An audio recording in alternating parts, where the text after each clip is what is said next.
All right, buckle up because what you're about to watch is one of the most unhinged congressional rants I've seen in a while. A Democrat lawmaker goes after FBI Director Christopher Wray, who, by the way, was appointed by Donald Trump, calling him the least qualified in history and accusing him of protecting white supremacists. The irony? She spends several minutes attacking the same FBI that her own party has turned into a political weapon against conservatives. What you'll see next is the perfect snapshot of how far the left will go to spin a narrative. Watch closely to how emotion replaces evidence and how every fact that doesn't fit the narrative gets tossed aside. Stick around, because after the clip, I'll break down why this speech tells you everything you need to know about today's Democratic Party. And before we roll it, make sure you hit that like button, subscribe if you haven't already, and share this video so more Americans can see what's really happening in Congress. Man, oh man, there has been so much today, and I truly don't know where to start. So I'm just going to make sure that we start off with a few facts. So a couple of facts that we need to make clear for everyone is that, number one, Director Christopher Wray, when he was appointed to be the head of the FBI, was appointed by Donald Trump. Now, I will agree that I definitely take issue with a number of decisions that Donald Trump makes, especially when it comes to the people that he decides to appoint to very important positions, including this one, because I did have to make sure that I wasn't going crazy. But when I say that you are the least qualified FBI director in the history of the FBI, that is real, because you are the only one that never even served with the FBI prior to joining, yet we are supposed to believe that you are the greatest thing since sliced bread. I didn't ask you a question.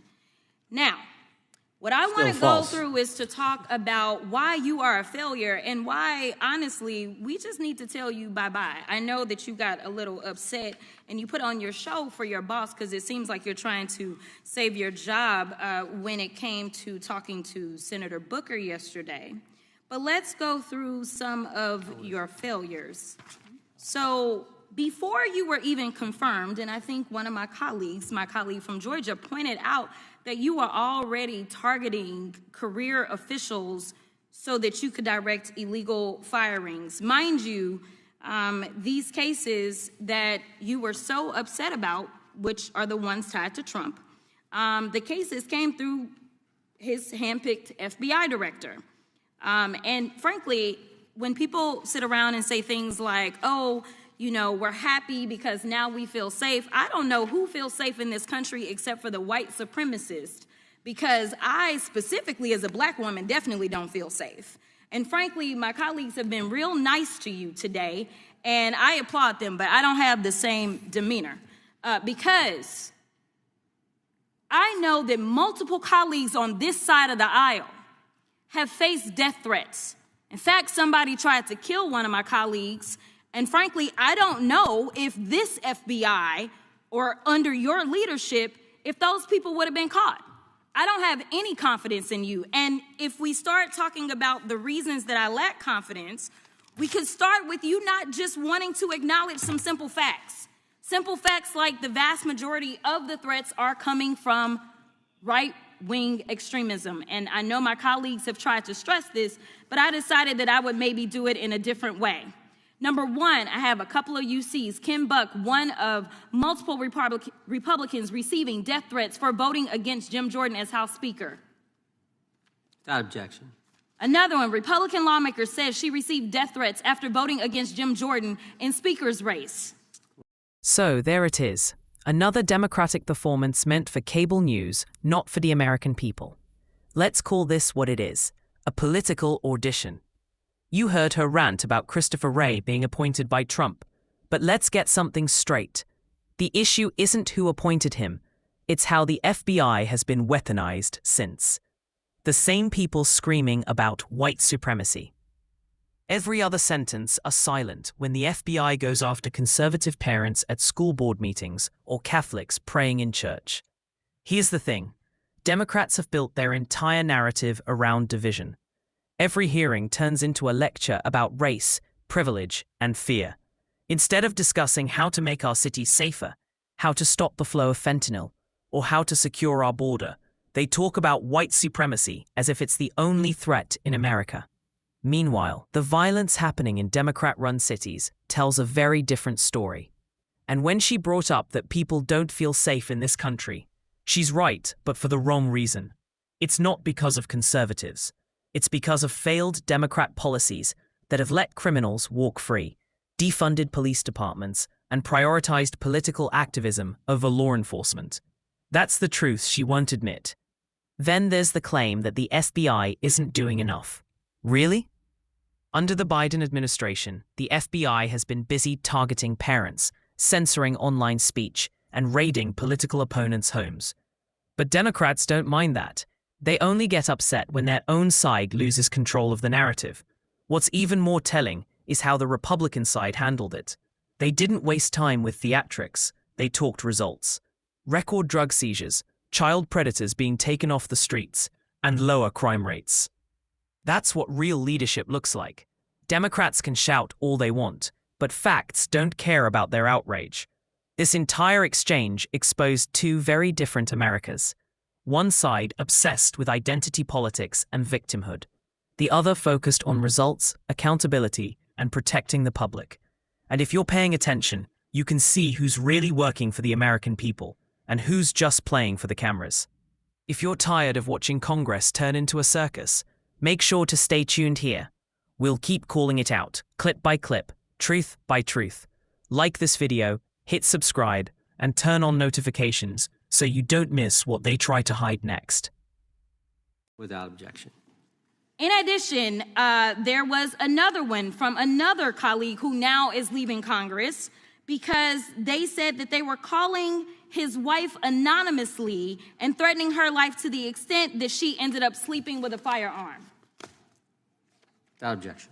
Okay, so here's the deal.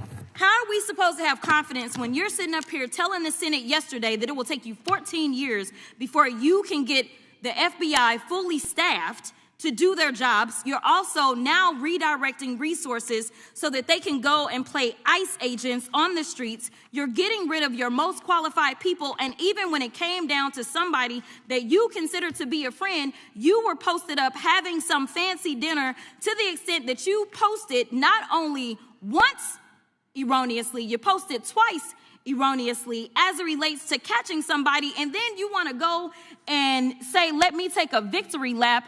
Because honestly, if it wasn't for parents deciding that they were going to turn in their child, it seems like y'all wouldn't have got there, even though he literally confessed online. So I'm confused about what it is that the FBI is doing except for trying to put on a show for the apprentice or whatever you want to call him.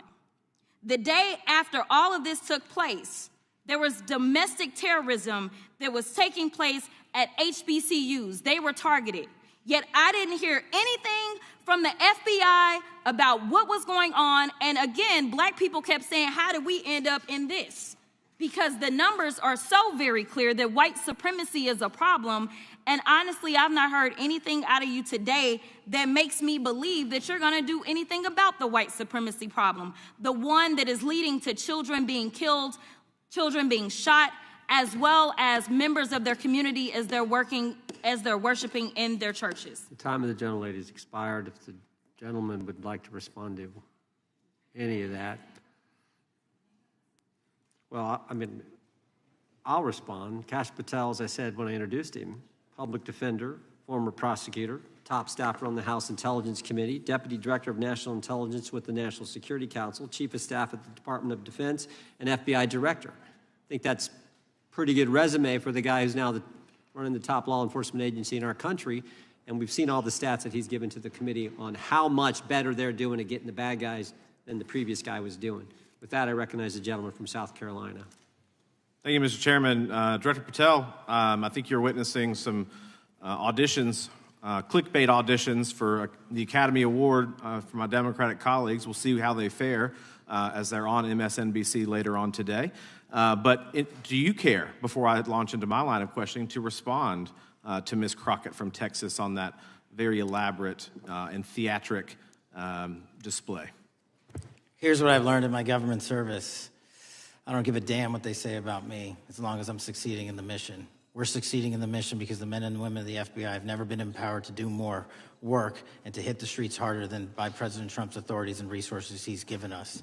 And so all I care about is that we are capturing more child predators than ever before, taking more drugs off the streets than ever before, that we are capturing murderers at a significantly historic rate, and we're delivering this country the lowest murder rate in recorded history. That are facts that you cannot dispute. But you can come at me all you want. I don't care. Thank you, Director, for that, and we appreciate your service. We appreciate the results speak for themselves, I think, pretty plainly, and your commitment not only to results but to transparency, so we do appreciate that.